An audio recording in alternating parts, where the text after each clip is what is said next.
On utilise chez Clerk un système qui s'appelle du RAG, donc du Retrieval Augmented Generation, qui va te permettre en fait d'apporter à ton LLM des éléments de contexte pertinents qui vont nourrir sa réponse.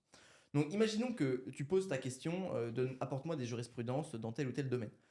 Nous, on a un modèle d'IA qui s'appelle un embedding model, donc un modèle de vectorisation, peut-être on va appeler ça, qui va prendre ta question, qui va la vectoriser et qui va aller dans une base de données qu'on a construite, qui s'appelle des bases de données vectorisées. Enfin, c'est pas nous qui l'avons construit, mais une base de données, il y en a plusieurs types.